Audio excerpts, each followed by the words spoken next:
Hey, how's it going? Today we're going to play some games with Blissey EX. With Dragapult looking to be one of the better decks right now, Blissey is in a pretty good position because it has a really favorite Dragapult matchup. Blissey is a 300 HP Stage 1 Pokemon with the attack Restore. For 3 colorless energy you do 180 damage and you can draw till you have 6 cards in your hand, and its ability Happy Switch that lets you, once during your turn you can move an energy from one of your Pokemon to another, a basic energy. So this is really cool combined with the Munkidori with the ability that if it has a darkness energy attached to it, you can move 3 damage counters from one of your Pokemon to one of your opponent's Pokemon. So we can move dark energy from Blissey to Munkidori to another Munkidori to heal off our Blissey or any extra damage that is in play and set up math for one-shots or knock stuff out on our opponent's bench. I'm playing for the 110 HP Chanseys that has the ability that if you take it off your prizes, you can put it right onto your bench and you can flip a coin if heads, take an extra prize. That's really cool. I think it comes up in the second game. I also have the new Bloodmoon Ursaluna EX that has the ability for each prize card your opponent has taken, this Pokemon's attacks cost 1 colorless less. And for 5 colorless, it does 240 damage and you can't use that attack during your next turn. And it's a basic with 260 HP. That's kind of insane, really good finisher. We also have the fighting Ogerpon that has the ability that it can't be damaged by Pokemon with abilities, and its attack is also a shred attack, so we can attack into Mimikyu. So we have that for Chansey MEW and anything that can one-shot us, because honestly, if Blissey can get one-shot, you're losing that matchup. You need to be in a matchup where you're two-shotting, and you need to heal with Cheren's Care and heal with Munkidori. Yeah, so you're basically going to have a bad time into decks that can one-shot you in fighting decks. We're opting to play the Survival Brace, our A-Spec, that says if we have full HP, we can't be knocked out by damage, we're left at 10 HP, then discard this card, so we can't like loop it with Cheren's Care or anything.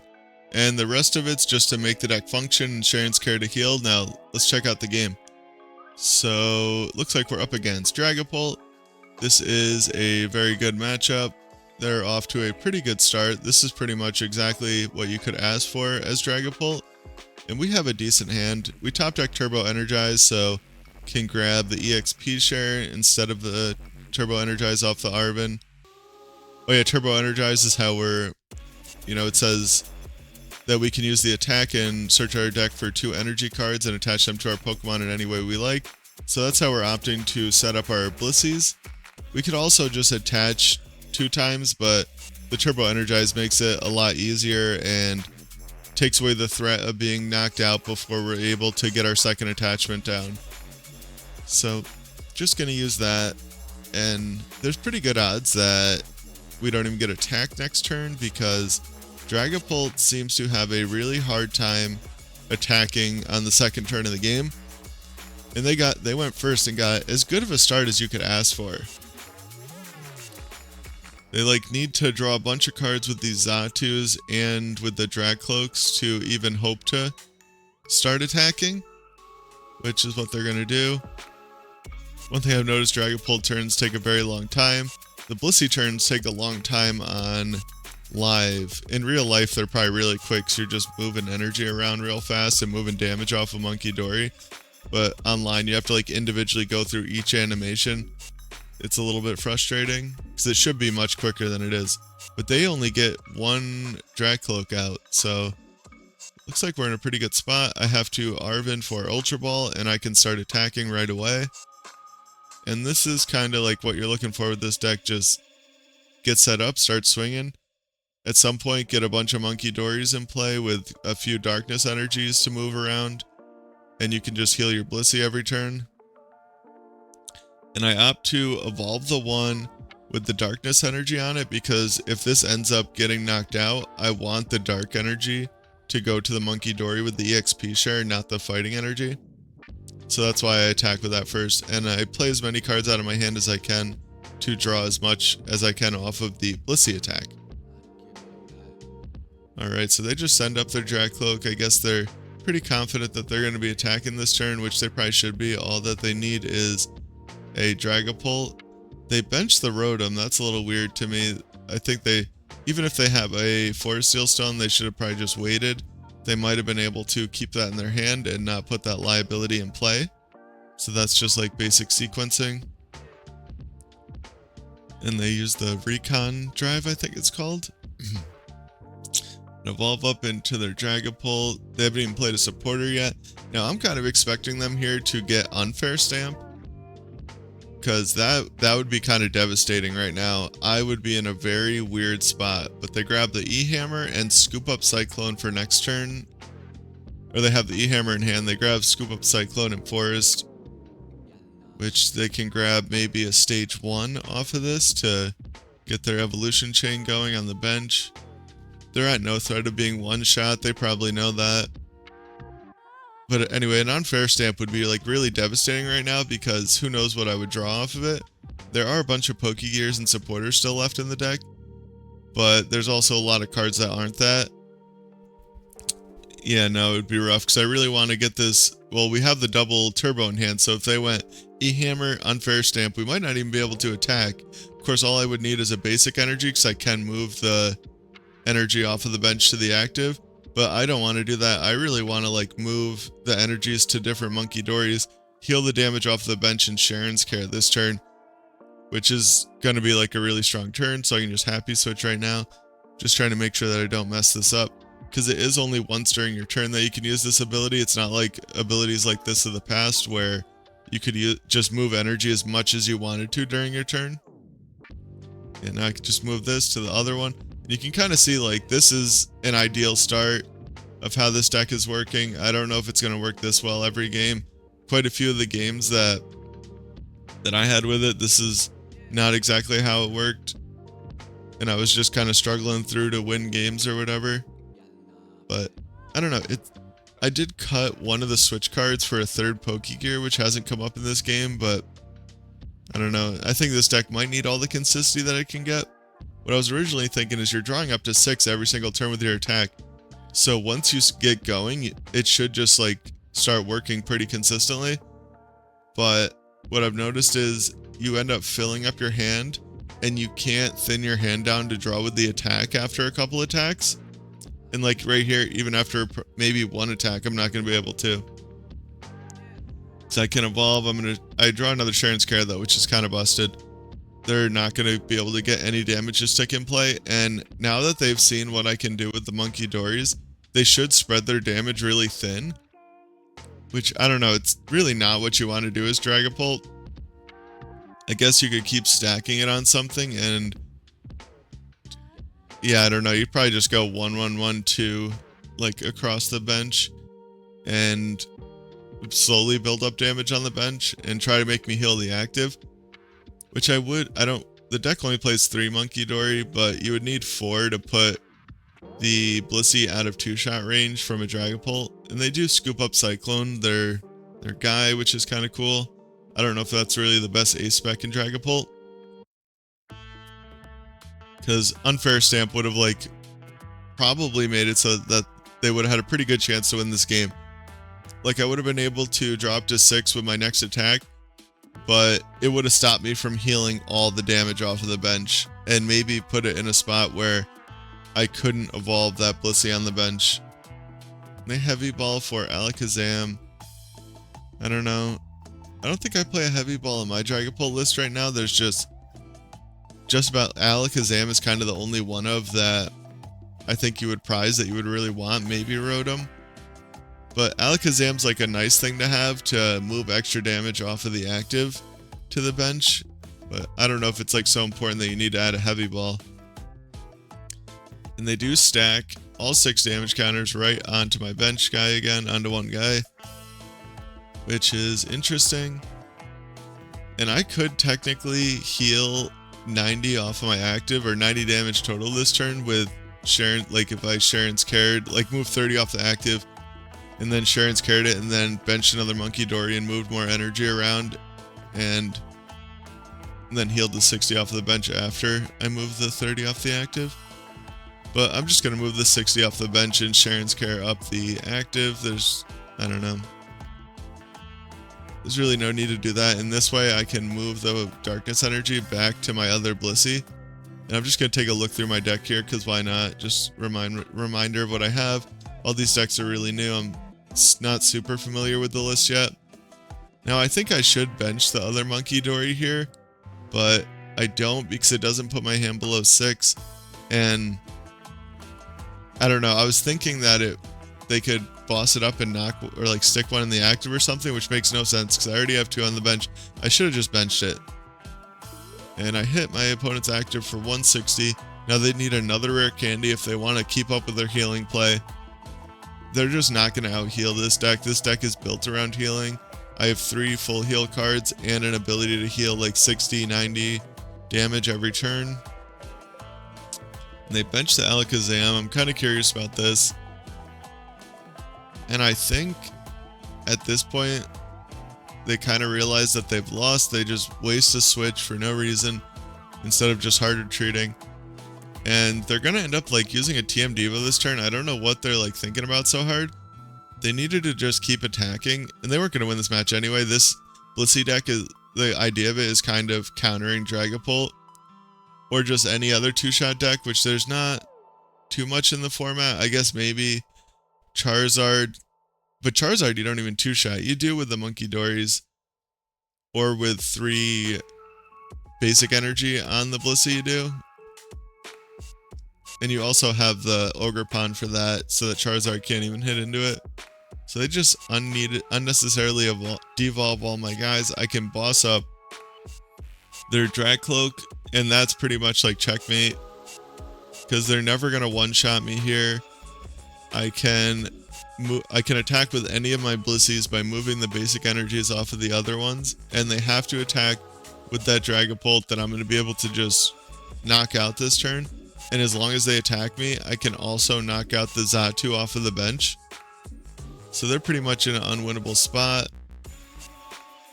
I don't know, I didn't realize, I guess every game isn't going to go this well. Like I did set up pretty good off of this. And like, if they didn't Iono me, my first hand would have been a little bit rough.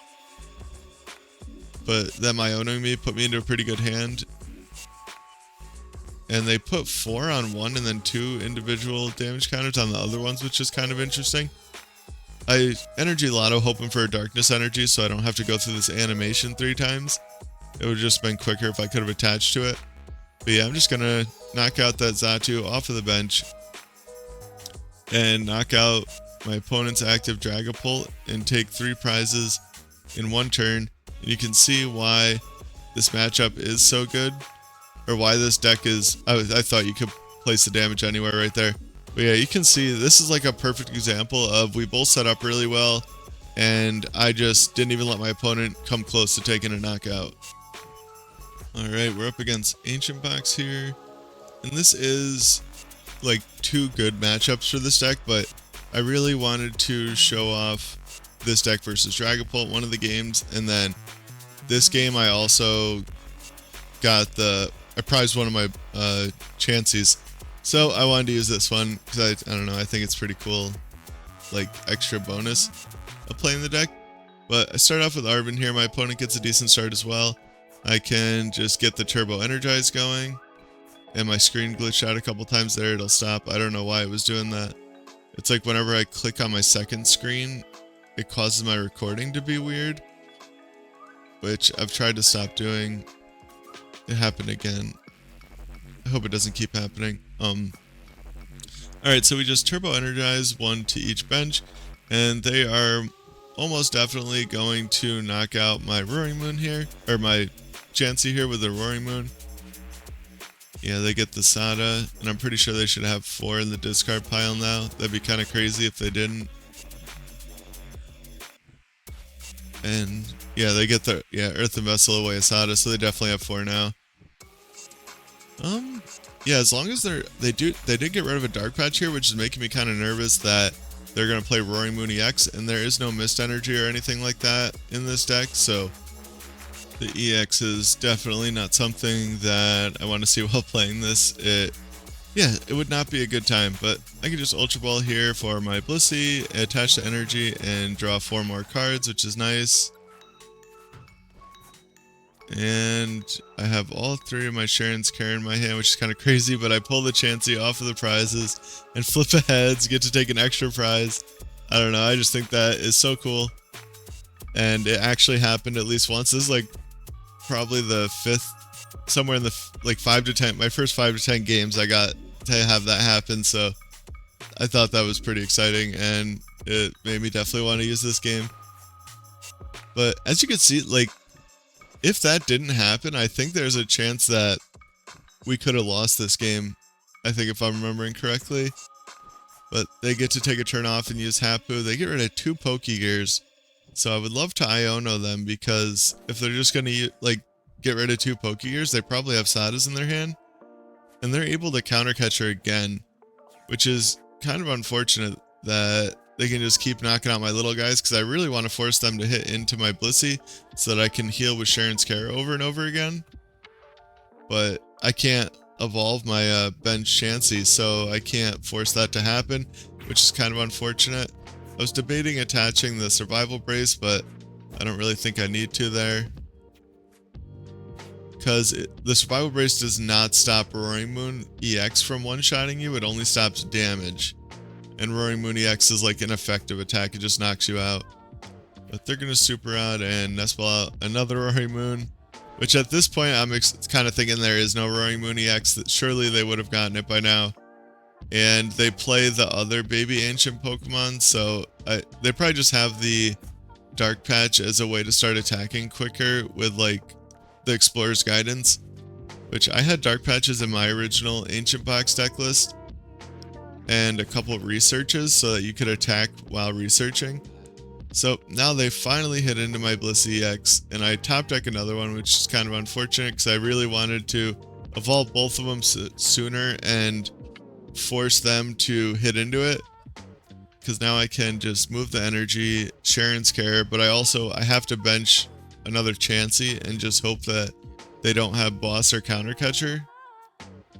They did like a fair amount of damage to me last turn. I don't know if I needed to attach the tool, but I also benched the Munkidori. I don't know, I got kind of worried about Iron Bundle, and I was like, well, I don't want them to just be able to Iron Bundle up my Chansey, that would be unfortunate, so I just benched the Munkidori and attack. Alright, I'm here from editing, and I just want to add in that when I'm this far ahead in a game, usually I just start thinking about like, how could I possibly lose this game? And one of the things I came up with was if they could Iron Bundle up my Chansey and then one-shot my Blissey next turn, like Lost Vacuum the tool and one-shot it, that could possibly get me to lose this game. So I just start playing around like little things like that, just to avoid something crazy from happening. And you really never know, especially online, what people are going to play in their deck. I've also won a ton of games from super far behind because my opponent didn't see like one little line that could possibly make me win the game. So I just wanted to add that in. And this whole time I'm just holding onto my Lost Vacuum, waiting for the point when they attach a tool card, which is kind of surprising because I would thought they would have attached, like had one available to attach by now. So my plan is to just, I have the Lost Vacuum so I can get through this Roaring Moon no matter what, and then I can bench the Ursaluna for my next knockout as long as I get into an energy card of some sort, which I'm kind of thinking that I will. Because they're going to two-shot this, like, they're going to hit this. I don't know, I won't even really need the Ursaluna though, because I can just Cheren's Care. The only reason I would need the Ursaluna is if they have two tool cards in a row that I can't get through. But they're setting up 3 Roaring Moons. And they don't really need to do that, like, I'm going to win the game before I get through 3. And I can just kind of repeat the same exact turn as last turn. And this is what's cool about the tool, if they hit into you for a little bit to kind of pop the tool card, you can just Cheren's Care it up and it doesn't discard it unless you would have been knocked out. So that's pretty cool. You're forcing them to like hit into you with the heavy hitter. And I was just debating benching the Chansey because there's really no point to bench it. And I just Pokestop, just hoping to hit an Energy Loto really. But at this point, I don't really need any more cards. I have every single card that I need to win the game in my hand. I was a little bit worried about a surprise Roxanne. I guess I could have Ultra Balled away Cheren's Care and Blissey and grabbed another Blissey, because I won't really need another Cheren's Care again, but I don't know. I just have to hold on to it. These decks don't normally play that, and they just concede. Well, that was Blissey EX. I think if you're playing against a bunch of dragapults and decks like that, it's probably in a really good spot. But if people are gonna play like anything like Greninja is just probably an auto loss, or Chien Pao is a really hard matchup, but you have the Ogerpon for it, maybe it's not that bad. Maybe Blissey's better position than I think it is. I just think it's a really fun deck, and I always really enjoy the attack and heal tank kind of decks. I think they're a lot of fun, and it's also combined with placing damage counters, which is, I don't know, it's just a really fun deck to play. So definitely check it out and take care.